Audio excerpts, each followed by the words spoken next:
welcome to the Why on Earth Community Podcast. I'm your host, Aaron William Perry, and today we're visiting with Organic India CEO, Miguel Gil. Hey, Miguel. Hey, Aaron. Thanks for having me. It's great having you. How are you today? Excellent, yeah. In this beautiful setting. Yeah. Yeah, gorgeous. Yeah, thank you. Yeah, I'm really looking forward to our conversation here. We've got so much to chat about. And it's lovely. We're here at Elk Run Farm, which I know many of our audience are familiar with, where our friends nonprofit, the Drylands Agroecology Research, is located. Nick and Marissa and many of our friends in the community here. So we've got a really fun set today here at what we call Pablito's Bistro at the farm. And yeah, looking forward to our conversation, Miguel. Yeah, me too. After decades in the field of international business development, Organic India CEO Miguel Gil was looking for something new. He said, "I found myself reflecting on an inner void I was somehow never able to fill, despite my successes. I always felt that there was another, more fulfilling, more meaningful path ahead of me that would allow me to be of service to a greater cause." When he was introduced to the founders of Organic India, he witnessed a company with a vision that mirrored his own, and eventually accepted the invitation to take the helm at Organic India USA. And he said, "My long-awaited calling had come with a glorious opportunity to be of service to a community dedicated to true wellness and healthy, conscious living." He continues to lead the growth of Organic India and committed to the triple bottom line, taking a holistic view of success that benefits people, profit, and the planet. He has led the company to its most successful quarter in the company's recent history, while continuing to share stories of regenerative agriculture and environmental recovery, fair trade practices, an altruistic supply chain, which we're going to talk about, and a new business model based on value contribution at every step. And Miguel, you've got a background that includes a lot of leadership positions in technology and telecom, and a space quite different from the herbal medicine space and the regenerative agriculture space. And indeed, you even have your college degree in electrical and electronics engineering. So perhaps here to kind of kick things off so that we can get a little bit of an idea of your background, share with us a bit. How did you get into the technology thing in the first place? And then what happened to bring you over into organic and fair trade herbal medicine? Yeah, it turned out to be quite the pivot, very pleasant pivot, I have to say. I think the getting into technology initially, and that first part of my career that lasted over 25 years, was a natural progression from my studies. That was sort of expected for me to go into the technology field. And, I quickly got into more of the area, less in the technical part, but more in the area of business development, and which taught me a tremendous amount. I traveled, I worked for companies like Cisco, Motorola, some, really well-known household names, if you will, and I've been fortunate to do business all over the world, literally on every continent. And I learned, a tremendous amount. It was very rewarding for a long time. But, as I try to express in the bio, I always felt that there was something missing from, because, I got to the point, it's not like technology isn't important, of course it is, but I felt that there was always something that I could contribute a lot more in. And despite financial success and lots of other trappings that come along with a career like that, I always felt this void of to be in service. And it was for a long time I couldn't really articulate that properly, but it wasn't until I stepped out of the technology space and was told by colleagues and friends and that I was crazy at the time because I didn't really have another very concrete thing to go into. But also creating space allows for creativity to come in, right? And it was a very pivotal time. And then getting into the wellness space was always a personal dream. I've always endeavored to live healthy, eat healthy, and always had an innate interest in wellness as a human being. And then when the opportunity came along, before Organic India a little bit, when I was working on some other projects, it just all felt very natural, and I built on from there. Right on. That's beautiful and interesting, and I think a story that's probably relevant to more and more folks who are professionals, even perhaps executives and business leaders making these kinds of pivots toward health and wellness. And technology obviously is very important. These tools allow us to do so much in the way of communication worldwide. For sure, yeah. But technology isn't everything, right? Right. And I hear that kind of expressed as you share the arc of your career path over the past several years. No, absolutely, and I think we've been experiencing lots of interesting pivots. I think we've all have somebody in our lives. I think particularly induced through the pandemic, where we were all forced into a situation of self-reflection, right?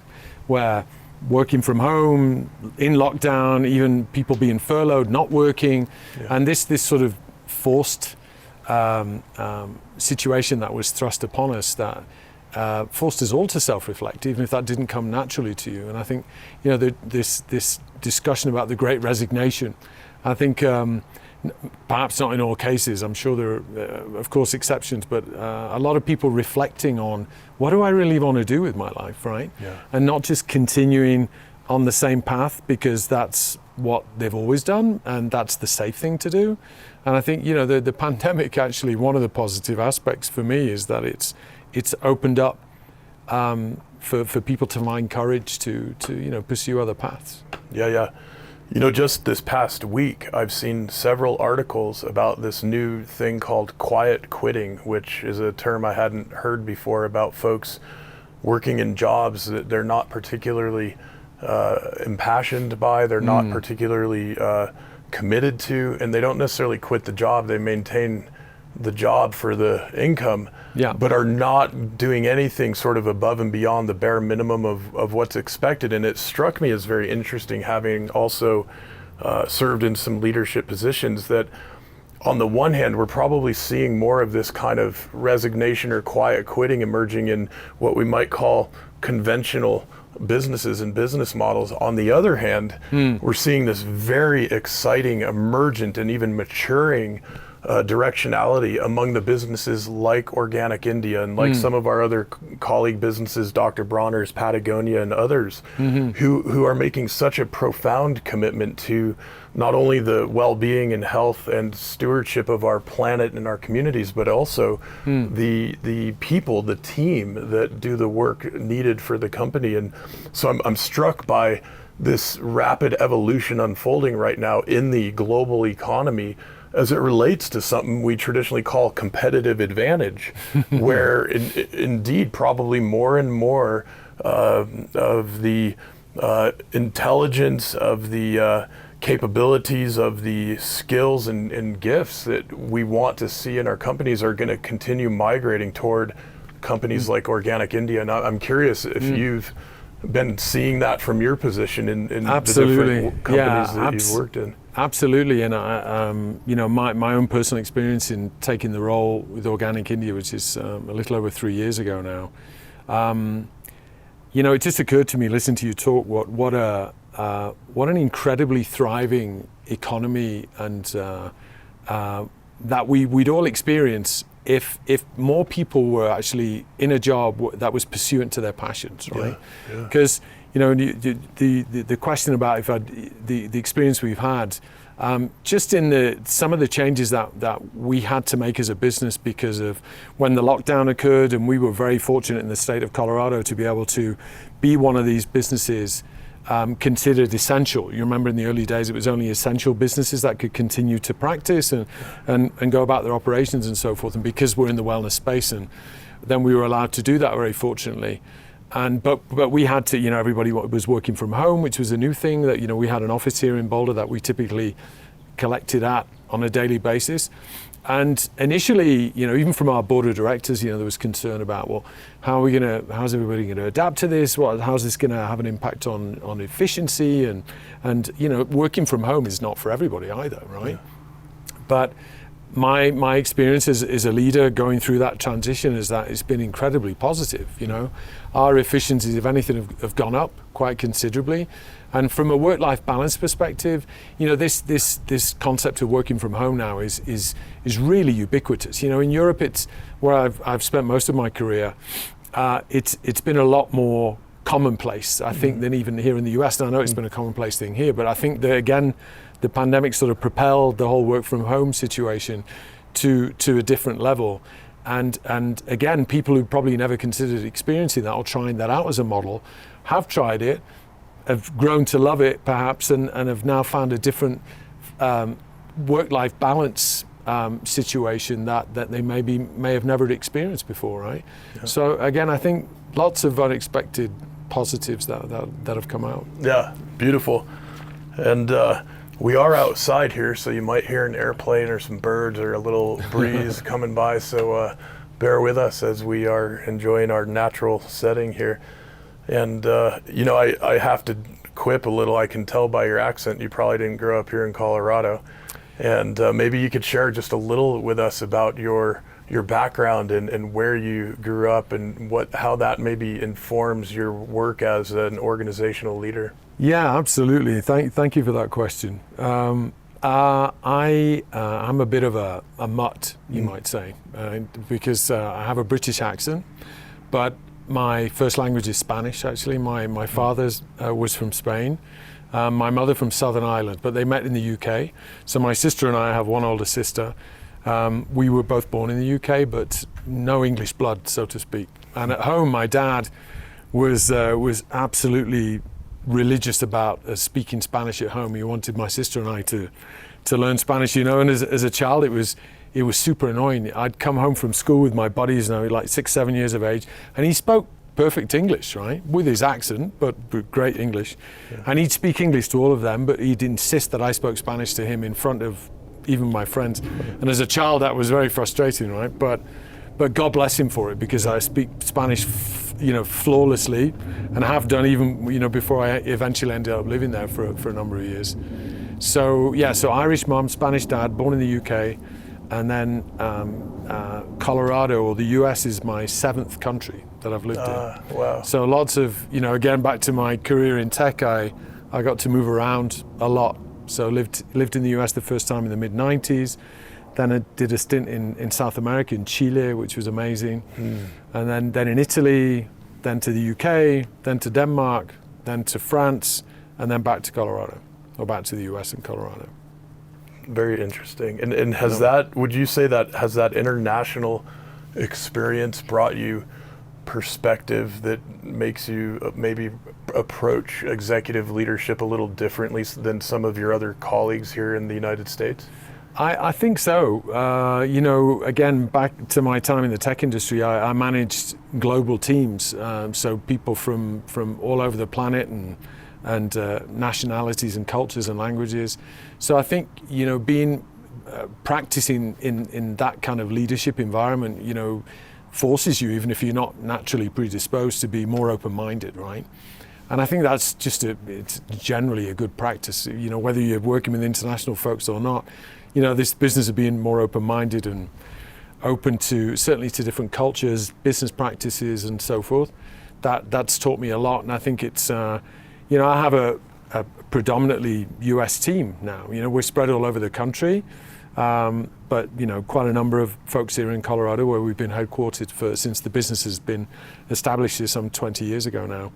But I think it's made me a better leader, no question. It's been a real gift having worked so extensively internationally as I have, because it really forces you to change your chip. If you get off a plane in Asia and you're going to figure out the right commercial strategy for that market, for the company you're representing, you can't go with a set of ideas, well, we're going to do this and this way. You have to really immerse yourself and understand what that market's all about. And from a teaching you to take a more versatile approach to things, be more open to not just approach the business, but also to how to manage people, because different cultures require a different management approach. Yeah. So having practiced that, I think hopefully my team would be the best lot to ask. Not me, really. But I hope at least that it's made me a better leader for sure. Yeah, that's really great. And I'd like to back up on this leadership thread in a minute. But before we do that, since you mentioned your team, and maybe the mics even picked up a few of those chuckles back there, I want to mention that off camera we actually have a few from your team. We've got Michael Sophia, and we've got Marissa Marola, and your son visiting from Copenhagen. That's right. Alex Gil is here too, and we thought, sort of true to the maybe UK tradition or other parts of Europe and other parts of the world, we would kick things off here by pouring out some of the tisane we made the other day, a sun tea that has been chilling in the fridge. And this is one of the organic India teas that you guys were so generous to share with us for the recent Veritas book launch event up at Sustainable Settings. Yeah, and congratulations with that one. Oh yeah, thank you very much. Yeah, we're gonna have to read a little from the book because there's actually a mention of organic India in there, as you know, that was written in long before we all met. So yeah, this is a delicious, beautiful tea we've got here to share today, and I'll hand this to you, Miguel. And if you guys wouldn't mind joining over here, maybe we'll do a quick toast. And here's for you. And Michael. So to health, well-being. Absolutely. Cheers. Cheers. Thanks for being here with us, you guys. Yeah, thank you. Yeah, part of the fun, of course, with the work we're doing with the Y on Earth community, the work you guys are doing with Organic India and what's happening here at the farm with the community is we have so many wonderful reasons to gather, sometimes planned, sometimes spontaneously, and enjoy a little tea together. And it's lovely. It's lovely. Talking of lovely, you know, this I learned about this, what do you call this technique of sun brewing? Sun tea, yeah. Sun tea, right? I'd never heard of this, and I've been a tea drinker for a long time. But it's for those who don't know, it's a fantastically natural way to brew tea in summer. I think it's maybe exposure to the sunlight or something. It seems to give it a different energetic quality. It's great. Yeah, we were talking before we started recording whether we knew of any of the science behind what might make sun tea a little different. I don't know, but yeah, certainly the sunlight's getting in there directly for hours. And who knows if it's releasing more of the tannins from the plants or something, I don't know. Possibly, but it's lovely, it's rich. And that's the Tulsi focus that we're drinking, mental clarity and cognitive support. Could you tell us a little about this product and some of the others? So this, Ayurveda has a plethora of incredible herbs for all kinds of health benefits. So this particular, it's our focus tea line because it has, keep me honest here, Marissa, it's got Gotu Kola and Brahmi in it, which are two very recognized herbs specifically for cognitive benefit. And hence the name Tulsi Focus. And so mental clarity and cognitive support. That's the call out on the back. Love it. And you know, the subtitle to the book Y on Earth, that is the foundational framework for our Y on Earth community work, is get smarter, feel better, heal the planet. Really helping connect the dots between our own personal stewardship, health and well-being, and how that relates to our ability to be good stewards and do great regenerative and restorative work in the world.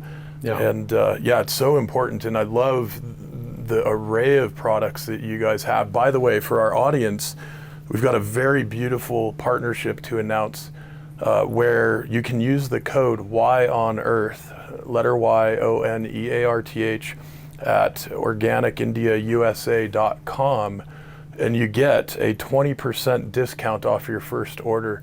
And so load up, get a bunch, and some of the proceeds actually will also come back to the Y on Earth community to support our podcast and our other community efforts. So it's a real win-win and a good example of regenerative economics right there. So yeah, don't forget to use that code. It's a one-time discount. So get a lot, get one of each. And the holidays are probably coming up here. So thank you for that partnership, by the way. And thanks, Marissa, for setting that up. And yeah, I'm very excited to learn more about your other products. I've been enjoying your teas for a while, actually. This Tulsi Sweet Rose has been a favorite that I've had on hand for many years. Yeah, it is a big favorite. It's lovely. And yeah, if you could maybe walk us through some of the teas and other offerings you have. Yeah, absolutely. Well, we're probably best known for our tea.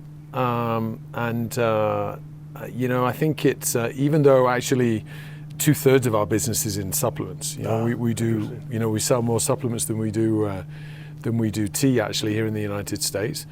But we're better known for our tea, and I think the reason for that is probably the sensorial experience that you have. You know, as the leader of a supplement company, it's a challenge to create that connection with your consumer. As a supplement brand, because you know, even as an avid supplement taker like myself, it's not the most fun experience in the world. You know, you wake up, it's recommended you take them first thing in the morning before you've on an empty stomach a lot of the time, and then you're faced with a part of 20 pills that you have to swallow down, and it's not fun. Then you cross your fingers and hope for the best, right? Because you don't immediately feel the benefits of it. Yeah. So bonding with your customer as a supplement brand can be a challenge. So I think that's maybe why we're better known for our teas, but our supplements are actually incredible. I mean, and I'd love to tell you a bit more about those. Please, why. Yeah.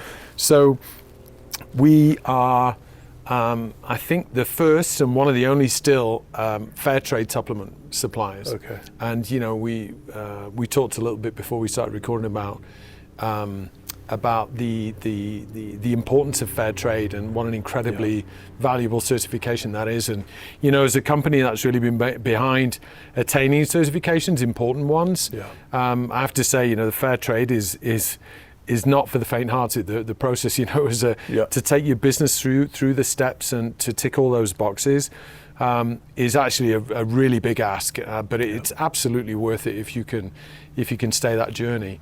So our supplements were, I think, the very first fair trade supplements in the United States. Wow. And also the first certified organic supplements, because we use a plant-based material for our capsules called pullulan, which actually comes from it's almost like a mycelium type of material, fungus base, which makes, you know, which can come in an organic format. We were I think the first company here in the United States to adopt that particular material and we have that exclusively on our capsules, so that's how we got the USDA certification for it. And then I could go on for a long time. I want to be conscious of that. I would love to learn a little more about the supplements you offer and why they're good. And by the way, and I love helping connect some dots, you know, for our audience to some of our other resources. And I'm going to mention a few other podcast episodes that kind of relate in with this story that we're sharing today. Yeah. But, you know, in the Why on Earth book, there's a section talking about our food and our herbal medicines, our herbs, and this little concept of grow, know, and show, where hopefully we have an opportunity to grow some of our own herbs and foods, and we've got lovely things happening around here like that.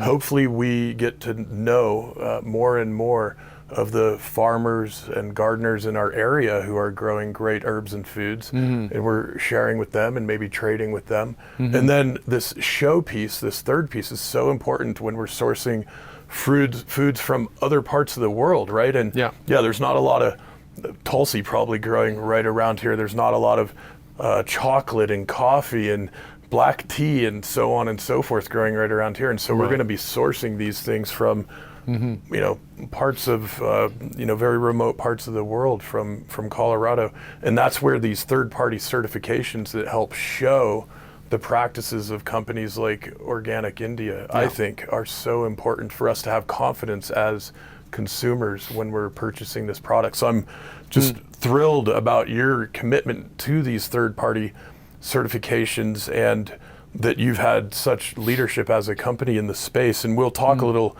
later on about the new regenerative organic certification that's emerging, and your guys' help with that whole effort. But yeah, please tell us some more about these supplements here. So we, being a mission-driven company in the real sense, that was right from the inception when our founders first embarked on the journey with Organic India. We always have lived by those and continue to operate by those original founding principles. And one of them is, there are many aspects to it, but you mentioned our altruistic supply chain before. So we don't buy any of our raw materials or source any of our raw materials through cooperatives, which is typically is a normal practice, right? Because it's very difficult to do business on a one-by-one basis with individual farmers, if you will, right? Because that's a difficult thing to manage and negotiate on a one. But our founders, because of the fair trade aspect of their original intentions and what's really been built into our business model from the start, we actually deal direct with 2,500 smallhold family farmers in India. Wow. And so that's one aspect, So that's direct sourcing, basically. Yeah, so we direct source from them. And if you take, and the reason we do that is so that we can pay them on average. I think, Marissa, it's like 17% above the market rate we pay on average for our raw materials, which gives them obviously a better livelihood than, because if they sell to a cooperative or middleman, if you will, those organizations take their cut, and of course that affects the farmer's livelihood. So that was the original intention, and that's still how we operate. But if you take turmeric's probably one of the most ubiquitous. Everybody knows it. It's the biggest category from a single supplement here in the United States. We do things. Not only do we source directly from the farmers and have those relationships I just mentioned, but we also go to the lengths of grinding it ourselves. So for those who don't know, turmeric is a root. So that root has to be dried in a specific way. And if you study Ayurveda, there's a method for everything. So we follow that drying method very closely, and we actually buy the root. Most of the other turmeric suppliers that source from India, they buy the powder from cooperatives that's already been sort of ground. So we buy the roots, we dry them in that very specific way, and then we grind it ourselves. So, and that ensures, you've heard of this concept of prana, right? So prana is spoken about, which is the life force in plants and in our food and in lots of things. We follow that Ayurvedic practice to ensure that the prana is present in that turmeric that eventually appears in a capsule, encapsulated format. We also sell it in a loose format too, but most of what we provide is in cap, because turmeric's not very palatable. I mean, if you eat it straight, it's not great. So, but we grind it ourselves, we dry it ourselves, we encapsulate it ourselves, do the whole thing at our amazing factory. Just to talk about the factory for a second, we cut the ribbon on this facility. It'll be 3 years in November, I think, this November now in 22. And it's the first, and still I think the only, LEED Platinum certified food production facility in India. Wow, on the subcontinent. That's quite amazing. Yeah. And for those of you who know about LEED certification, I'm sure a lot of your community know all about LEED certification with your credentials in that area. Then that's something we're very proud of. That is extraordinary. Well done. Congratulations. Yeah, the whole LEED system is not only an important comprehensive framework for the energy performance, air quality, and other aspects of built buildings, but there's bronze, silver, gold, and platinum, and to hit platinum is a really big deal. Especially, I would imagine, in a manufacturing facility. It's absolutely, and when we were when I first joined the company, we were about a little over a year away from the inauguration of the factory. Wow. And interacting with my colleagues in India, I'm like, seriously, we're aiming for lead platinum in India? This has never happened before, guys. And they were like, yeah, we understand that, but if we're going to do it, we're going to do it the right way, right? And aim for the very highest level. And yeah, even I thought, wow, that's a lofty goal, but yeah, they achieved it, and it's an amazing feat. Where in India is that? We're in the state of Uttar Pradesh, Okay. which is the most populous state in India. I think it's somewhere over 200 million, so it's about 2/3 of the size of the US in one state in India. And it's where our founders, it's where the business started, and it's still considered the breadbasket of India. It's where most of the wheat production comes from, and these kinds of crops. And tapping into the founding story a little bit, when big agro first arrived to India, Uttar Pradesh was probably one of the worst affected states. When pesticides and GMO seeds and all these this monoagriculture approach to farming really battered the state of Uttar Pradesh. Is this where the Green Revolution hit hard? Exactly. And a lot of farmers were indebted for chemical purchases, and a lot of suicides, a lot of really my goodness, gnarly stuff happening. Actually, over 100,000 documented farmer suicides. Wow. 100,000. It's actually way over 100,000. I should look up the number. I mean, my mind couldn't get past 100,000 is a staggering number when you think about it. And many of these farmers, tragically, they drank the same pesticides that they've been sold, to commit suicide, and that had it had so many so much negative impact on those communities, on the people, on the widows and the families that were left behind. And our founders were watching this unfold as they were studying together under the same spiritual teacher in Uttar Pradesh, and they couldn't stand by and see this continue to happen and not try to do something to address it. So our mission, really, as a company, it started out as a mission to really do something about, and to really try and help these farmers and actually their widows, because in Hindu culture, when a couple marries, the woman marries into the husband's family more so than the other way around, right? And typically they go to live with the husband's family. So many of these widows that were left behind by farmers that had committed suicide, particularly in rural India, many of these women were sort of ostracized as widows. They weren't as accepted in these communities and so forth, and some of them tragically had to turn to prostitution and other things just to be able to feed and sustain their families. And the founders of Organic India actually went out of their way when we first started the business to hire these women, train them, teach them new skills, and not just bring them into the company, but pay them the same wages as the men, which was also a shockingly different approach at the time. So much so that I'm told by our founders that they couldn't find men to come and work for the company because they were like, oh, you're going to pay the women the same rate? We're not going to go work for you. And they're like, okay, fine. There's plenty of ladies willing to take up these roles. So for a while they couldn't find men to take up some of the positions. That obviously changed over time. But yeah, that was, the business really started as a mission. And then the products and the whole business and the company evolved around that founding mission and vision that our founders had to really do something impactful positively about that situation. We have many friends and colleagues who are connected to organizations that make it a priority to care for widows and orphans.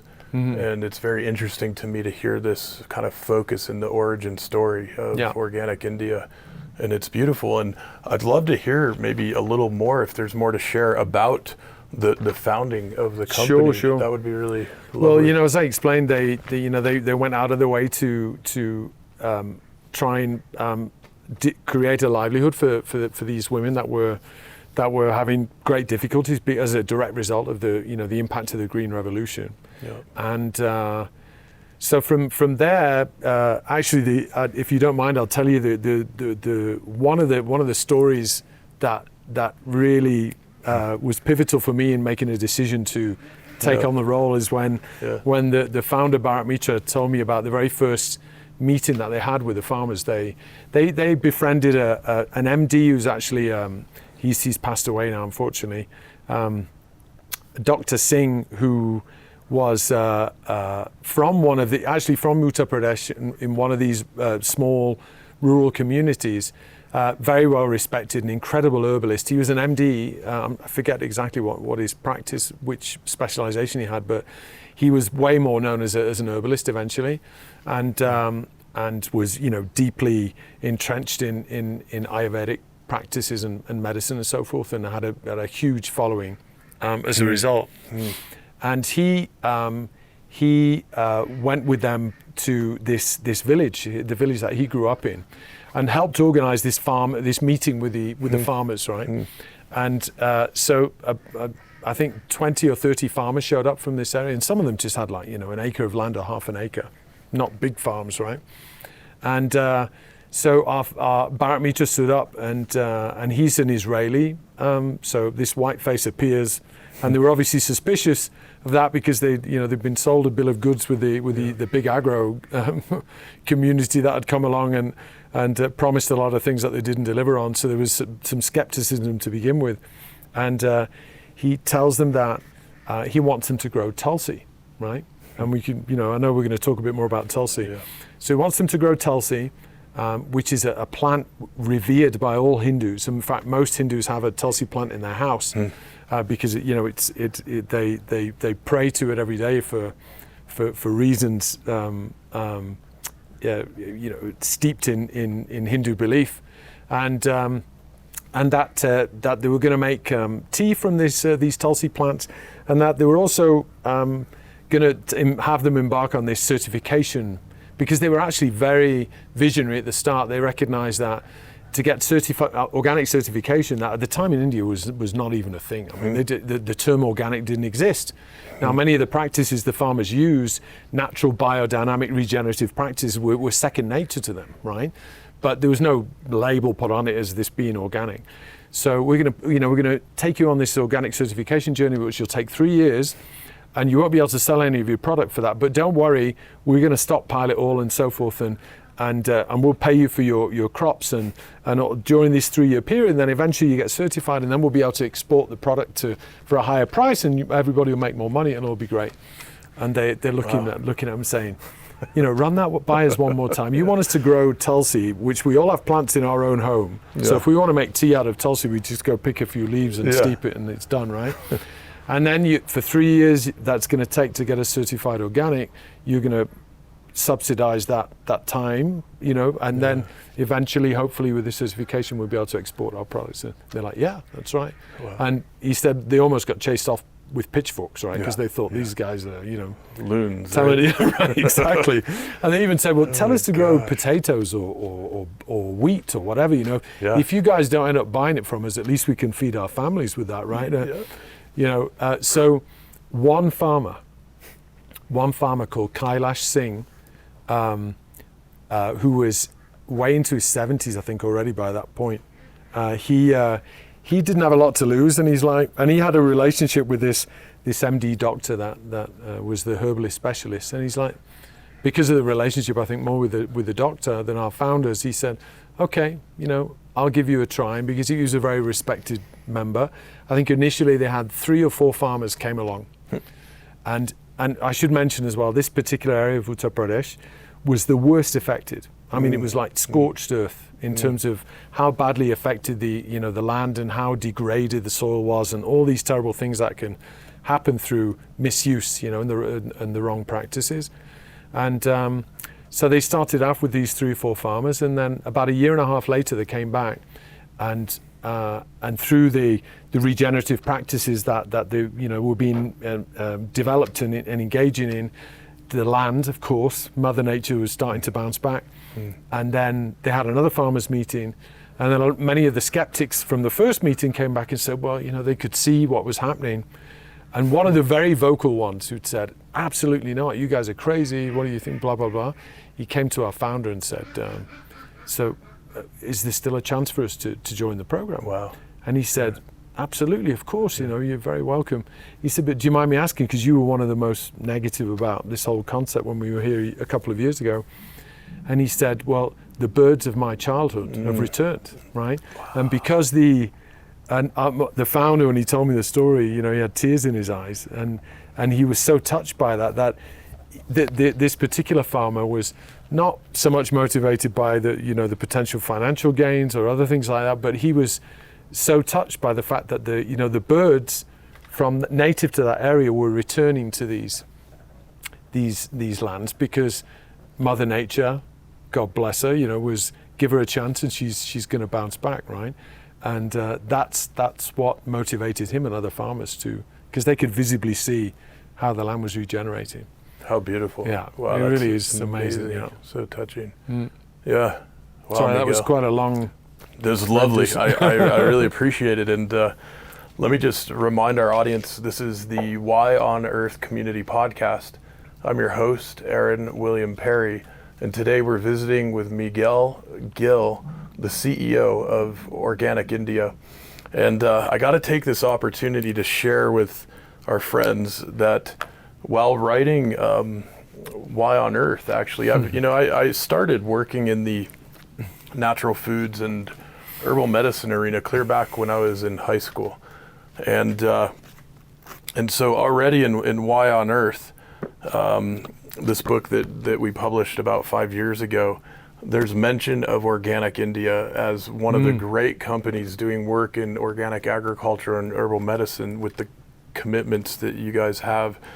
And then in Veriditas, which of course just officially published, there's a passage where our heroine, Brigitte Sophia, has had to flee New York City, ditch her technology, go off grid, and meets up with this friend of a friend in Boulder, Colorado. And this kind of wacky, enigmatic guy she doesn't really like at first, but you know how love stories go. Right. And she's in his kitchen, and she has, she has just woken up from a nap because she's exhausted. And this guy, Leo's his name, is cooking in the kitchen, and she comes in and he says, well, hi there, friend. Leo looked both regal and comical in his nearly pressed shirt, royal blue apron, and efficient, confident movements about the kitchen. On the counter, amidst the glass mason jars full of herbs, spices, seeds, and loose leaf teas, this is Brigitte Sophia, now noticed a bag of Manitoba organic hemp hearts, several boxes of Organic India teas, and some Newman's Own cookies next to the Purium bags. So, as a storyteller, for me, it's such a joy to be able to weave into this great big story, the great healing is within our power, and mention companies like Organic India. And of course, the work you guys are doing with the certifications, you're also B Corp certified, right? Absolutely, which is also not a joke. I took a company through that process a few years ago, and it's a meaningful certification, in my opinion, to get that. And you're also very supportive, as we mentioned earlier, of the Regenerative Organic Alliance and their new Regenerative Organic certification, which I understand you guys are now working on for one of your product lines. Is that correct? That's right. Actually, with Tulsi, our signature herb that's present in pretty much all of our teas and many of our supplement formulas also. Yeah. So we're pursuing regenerative organic certification initially for that product, and we hope to take it to other ones. And I think, awesome, Marissa, we're looking at sometime next year. Hopefully by the middle, not too late next year to achieve that. We're already on the path. That's wonderful, so to speak. For all of you in the future, this is 2022, so sometime next year means 2023. Thank you. And That I forgot to mention too, of course, for whyunearth.org, viriditasbook.com, VIRIDITAS book.com, and organicindiausa.com. And when you go there, be sure to use your Why on Earth code to get a 20% discount on your first order. And it sounds like you're going to have a lot to stock up on. And we've been talking a bit about the tea and the supplements. And I want to be sure to get to these other products as well. But would you tell us a little more about Tulsi and why it's so special? You've mentioned that in the Hindu tradition, many folks of that faith will have their own Tulsi plants that they're growing. Why is that? What's the big deal there? Well, Tulsi has first of all, it's an adaptogenic herb. Okay. So for those, and adaptogens are becoming a lot more popular here in the US now and more widely known. And they're framed as adaptogenic herbs because they have an incredible natural ability, gifted by the plants that they come from to adapt to your body's needs. So if you're, in the case of Tulsi, which is a very calming, stress relieving herb, it will have that calming and stress relieving effect on you if you're stressed. And stress can manifest in different ways. It can be a physiological sensation. It can also be a psychological one. There can be many reasons that can induce a state of stress. And Tulsi has a natural ability to have a very calming effect on that. But at the same time, it has antimicrobial benefits. It's great for digestion. It's great for the immune system. It's an incredible natural barrier for the body, if you will, against contaminants that can be in the environment, in water sources and in things that surround us. So it's a real catch-all herb for many things. If you read through the literature about all the benefits that it's had, it sounds pretty miraculous, and it is. And for that reason, amongst others, it's been considered the queen of herbs. And Ayurveda has many incredible herbs, right? And I think part of the reason for the queen of herbs moniker, also referred to as liquid yoga, I think, but largely because of the calming effects that it can have, as I just described. But to your question about why is it revered as a plant and why do Hindus have it in their home? So Tulsi is considered to be the incarnation of Lakshmi in a plant form, and Lakshmi, for those who don't know, is an Indian goddess deity who's the wife of Vishnu, who's another very prominent Hindu god, and she represents prosperity and abundance and so forth. So and also Tulsi is considered to be, through I guess this incarnation as Lakshmi, who's in Hindu mythology is one of the very revered gods. Is considered to be the bridge between heaven and earth.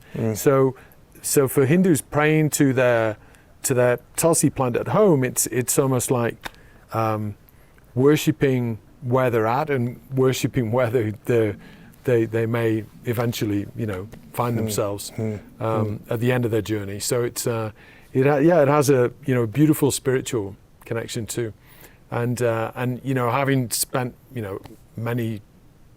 many trips to India over the years, people really do believe that it's not it's not a thing for a few or a small part of the Hindu community. It's very central. Absolutely, yeah. How beautiful. Well, and it makes me think of the title of the novel Viriditas, coined by Hildegard von Bingen about 900 years ago. The medieval mystic. This term Viriditas means the green healing energy of the divine, or life force of the divine, that flows through the plant kingdom in particular. And it sounds like with Tulsi, this has a particularly potent expression. Yeah. Scientifically and culturally, and in terms of our mythopoesis. Yeah, absolutely. So it is considered as a representation of the divine from the plant kingdom. Essentially, if you read about the the spiritual reverence of Tulsi, that's exactly how it's described. So makes me want to go add a couple more pages to the book. That's not going to happen. So actually, I was fortunate. I don't know if you've ever been to the city of Varanasi in India. I haven't, not yet. Oh my goodness, it is. It's considered by many to be one of the most ancient cities in the world. I mean, and there's documented history as far back as 5,000 years, right? So I think only the city of Damascus maybe is considered to be older than Varanasi. But when you go to this place, the energy is just like undescribable. And I was fortunate to be there one time. There's a festival every year in India called the Marriage of Tulsi, actually. And it's called the Marriage of Tulsi even though it refers to the marriage of Lakshmi to Vishnu, right? But they call it the Marriage of Tulsi. And part of the tradition there is the mothers take Tulsi plants down to the river Ganges because Varanasi is on the Ganges River, which has incredible significance in Hindu tradition. So they take their Tulsi plants down and they do a puja and they pray, and it's for their daughters because of the marriage of Tulsi relating to Lakshmi's marriage to Vishnu. They go and pray for their daughters to find a good husband. And I was there one time watching all these ladies heading on their way down to the Ganges with these big Tulsi plants on. I'm like, what's going on? And I asked a local, and they explained the story to me, and it was beautiful to witness that. Yeah. How wonderful! That's absolutely marvelous. Maybe we can track down a photo of that to include when we publish the show notes. That would be really neat. I want to quickly mention a few other podcast episodes that you might be interested in if you haven't already watched or listened to them that focus on herbal medicine and regenerative organic agriculture and stewardship. And we've got a recent episode with Elizabeth Whitlow, who's the executive director of the Regenerative Organic Alliance. We have Brigitte Mars actually joined us for 2 episodes thus far. Check those out. They're both wonderful. We did a walkthrough with Stephanie Sison at her biodynamic herb farm up at Sustainable Settings near Carbondale and Aspen, Colorado. Of course, Chef Maria Cooper did an episode, and I'm using her beautiful Heartful Kitchen cookbook as my writing tablet here.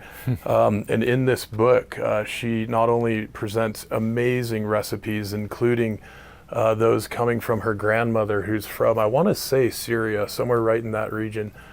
Could be Lebanon, I don't know, somewhere right in there. And she's also indexed the entire set of recipes for different dietary requirements, whether it's celiac, low glycemic, gluten-free, whatever. So it's an amazing resource. And then, of course, we also had the opportunity to interview Jeff Moyer, the CEO of the Rodale Institute, and Yichao Rui, one of their lead soil scientists focused on regenerative soil practices. And then many of our friends over at Dr. Bronner's, and we were talking about Dave and Mike before we started recording, and great guys. The team over there doing amazing work. And this evening we might even break into a little bit of the very special magic chocolate after after we break some bread together. It is great. So a great shout out to everybody there, and I wanted to make sure that we, before we sign off for the day today, Miguel, that we also just mention what you've got here with this pack and also with the psyllium products, so folks know what they can come and get. Sure, yeah, thank you. As we mentioned before, tea is something we're very recognized for. So that's one of our main product categories. Then we have all of our supplements, all coming from Ayurvedic herbs, obviously. So, individual supplements such as ashwagandha or turmeric or holy basil, Tulsi. But we also have lots of formulations, which are a combination of different things for different health benefits. And then actually in this pack, which was released, it came out into retail just a couple of months ago. And we have it's designed to be a very convenient access. So I think in this this particular version, which is for immune support, we also have for digestive support, we have for stress relief, and we have for cognitive. Yes, Great. we've got four different ones. So in every day there's a sachet, and you conveniently open up the box, and you pull out the sachet, which gives you exactly that combination of supplements that you should take, in this case for immune support, on a daily basis. And it's a very convenient way for not to have all different bottles and have to open them all up, and and you can take them on the go with you. Yeah, traveling or what have you. Great. So it's great formulations for all those health benefits I mentioned. And then the other category after tea and supplements is fiber. Yeah. Psyllium fiber, in particular, we're very well known for our whole husk psyllium fiber product. In fact, it's the number one selling certified organic psyllium fiber products in the US. And this is another fiber product within that category, which is it's again psyllium is the main event, if you will, but then there's pre and probiotic elements to the formula, and then this particular one has cinnamon in it as well, and we grow our own cinnamon, which for those who haven't tried it, it's amazing, really amazing. And cinnamon has great blood sugar regulating properties, natural blood sugar regulating properties. So this particular one, which is the cinnamon variety, this combination of pre and probiotic fiber together with psyllium, and it comes in 3 flavors, is incredible. For those who don't know psyllium, it acts, it's quite gelatinous when you mix it with water, but if you use the right dosage, of course, it stays liquid. But once it gets into your gut, it almost acts like a digestive broom. You know, it sweeps everything out that doesn't have a business being there any longer, and it really helps to just for the body's natural regulation, and it's also psyllium is actually one of the only fiber sources to be recognized by the American Heart Association to be have that good for heart health stamp, which psyllium actually does. Were you saying something before we were recording about cholesterol? Yeah, it lowers cholesterol. Okay. By increasing digestion and that whole process. It's another magical source of fiber. There are many sources of fiber, but psyllium is particularly beneficial. So those are the main 3 categories. We have lots of other products as well. But in all of these categories. What is your personal favorite for your own personal use of all these? That's a tough one. Yeah. I'm a big fan of our ashwagandha and turmeric. Those are very, and our Tulsi as well from a supplement perspective. And I love so many of our teas. I know you'd expect me to say that, right? But it's true. And I particularly in the summertime, to drink them iced like this, they're great. And so I love our favorite flavors. I love the Tulsi original. Yeah. Which is great. Turmeric rubus is another personal favorite. Cinnamon rose, which is I don't think I've tried those 2. That one's great, and of course our sweet rose, which is one of our absolute most popular. I've enjoyed that one for years. It's a huge bestseller for us still. Turmeric ginger is great. Ginger has so many great health benefits as well. Yeah. And mixed it, combined together with ginger, which has now become a very common. I think we were one of the first to do that, but it's now become a very common flavor. Lots of tea brands have it. Yeah. So wonderful. I like a lot of our things.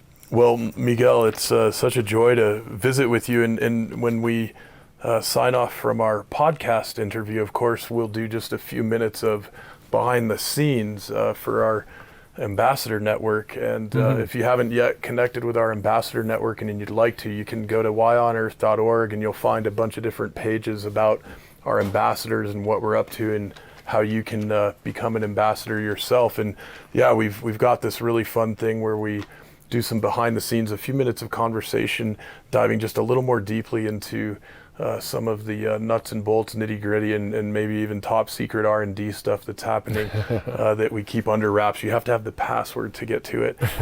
So you can check that out. But Miguel, it's been such a joy to visit with you today, and really appreciate you and the team coming out to the farm here, and excited about our partnership and about collaborating on a number of fronts going forward. No, absolutely. It's thank you so much for having us, and for all the great work you guys do. You know, I enjoy always reading and watching the episodes and so forth on you, because there's always, and you mentioned it on right on the landing page, that you always endeavour to have a hopeful message, right? And I think hope is such an important thing, right?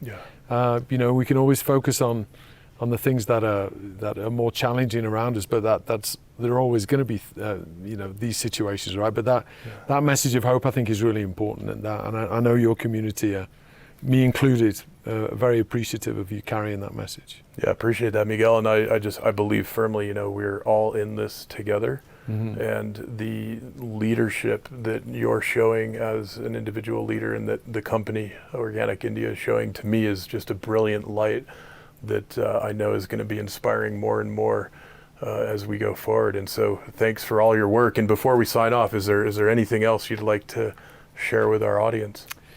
No, I think we've covered quite a lot. I don't know how we're doing on time, but I hope I wasn't too wordy in my. I imagine we're perfectly on schedule, and all in the right time. Great, thank you. Thank you, Miguel. The Why on Earth Community Stewardship and Sustainability podcast series is hosted by Aaron William Perry, author, thought leader, and executive consultant.